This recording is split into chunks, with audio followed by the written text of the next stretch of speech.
আসসালামু আলাইকুম। বিডিকে রাডার পক্ষ থেকে আমি রকি আছি আপনাদের সাথে। এই মুহূর্তে যারা আমার এই ভিডিওটি দেখছেন সবাইকে জানাচ্ছি আন্তরিক শুভেচ্ছা এবং অভিনন্দন।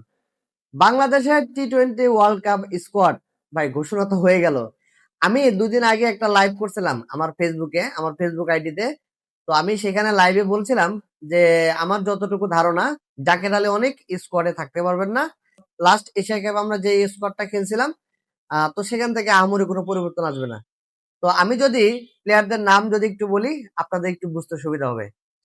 এখানে captain Liton Kumar Das, vice captain Saif Hasan, তারপরে আছেন তানজিদ হাসান তামিম, পারভেজ হোসেন ইমন, তাওহিদ হৃদয়, শামীম হোসেন পাটোয়ারি, নুরুল হাসান সোহান, শেখ মেহেদি, নাসুম আহমেদ, রিশাদ হোসেন, তাসকিন আহমেদ, মুস্তাফিজুর রহমান, শরীফুল ইসলাম, তানজিম হাসান সাকিব এবং মোহাম্মদ সাইফুদ্দিন।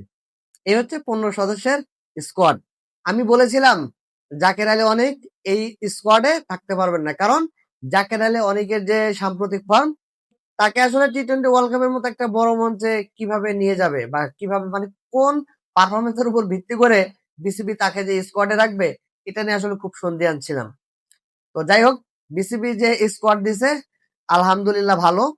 তবে এখানে অনেকে দেখতেছি যে আলোচনা সমালোচনা করতেছে যে রিপন মন্ডলকে কেন স্কোয়াডে নেওয়া হলো না বা সাব্বির রহমানকে কেন নেওয়া হলো না। তো আমি এখানে শুধু ছোট্ট করে একটা কথা বলতে চাই, সেটা হচ্ছে রিপন মন্ডল একজন তরুণ প্লেয়ার, সে খুব ভালো ফর্মে আছে, ভালো ইয়র্কার দিতে পারে। তাকে নিয়েও কিন্তু আমি ভিডিওতে বলেছিলাম ভবিষ্যতে কিন্তু আমরা আরেকজন ডেথ ওভার স্পেশালিস্ট পেতে যাচ্ছি, সেটাকে রিপন মন্ডল। আমরা আসলে কি জানেন, মানে ওই যে আন্ডার 19 থেকে একটা প্লেয়ার যখন উঠে আসে না, তাকে নিয়ে আমরা খুব মাতামাতি করি। তাকে নিয়ে আমরা এতটাই মাতামাতি করি, তাকে দ্রুত জাতীয় দলে না হোক, দ্রুত জাতীয় দলে না হোক। কেন রে ভাই?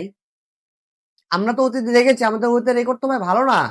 আন্ডার 19 থেকে যেই উঠে আসে তাকে আমরা জাতীয় দলে নিয়ে নেই, 1 বছর 2 বছর ভালো পারফরমেন্স করে, যখনই তার পারফরমেন্স খারাপ এই প্লেয়ারের ক্যারিয়ার শেষ।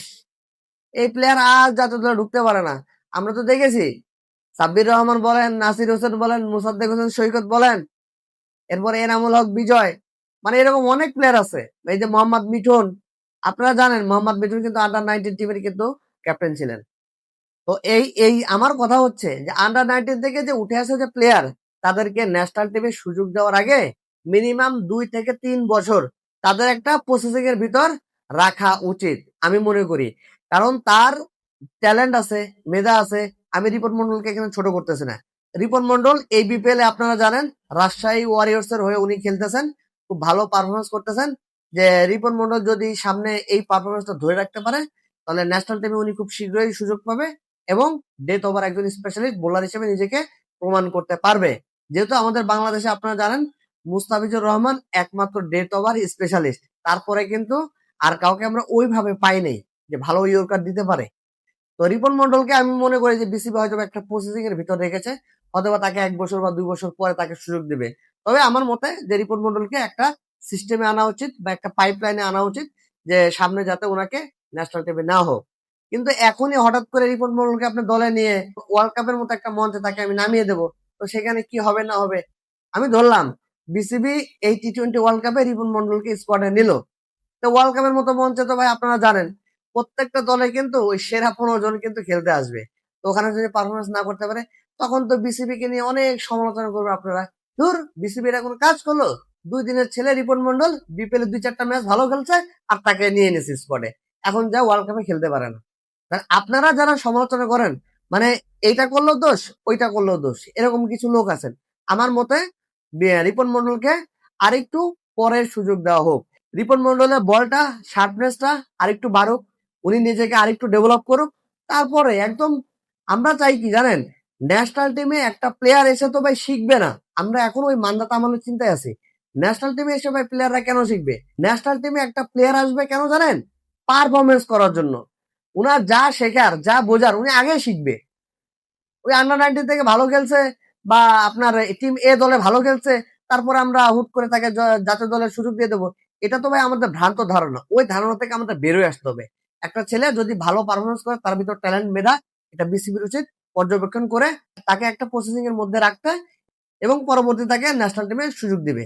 তো তবে এটা আমি মনে করি যে বিসিবির ভালো একটা সিদ্ধান্ত, যে হুট করে আসলে রিপন মন্ডলকে স্কোয়াডে নেয় নাই। আমি মনে করি বিসিবির একটা গুড সিদ্ধান্ত হয়েছে। এতে কি হবে জানেন? রিপন মন্ডল আরেকটু ম্যাচুরড হবে।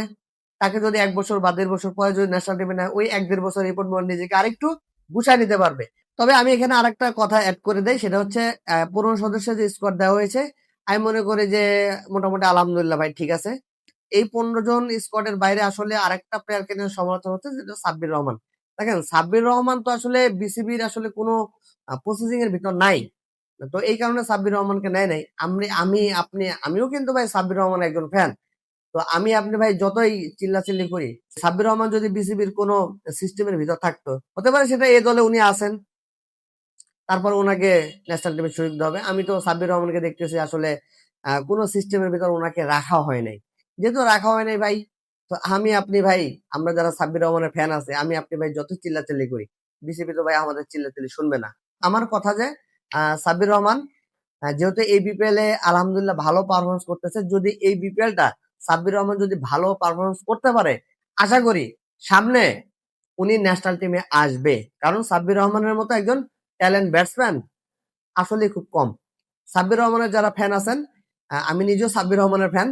সাব্বির রহমান দলে সুযোগ পায় নাই, এ কারণে আমারও মন খারাপ হয়েছে। তবে সত্য যেটা ভাই আসলে মেনে নিতে হবে। যেহেতু সাব্বির রহমান আসলে বিসিবির কোনো সিস্টেমের ভিতর নাই, হতে পারে এই কারণে হয়তোবা তাকে সুযোগ দেওয়া হয় নাই।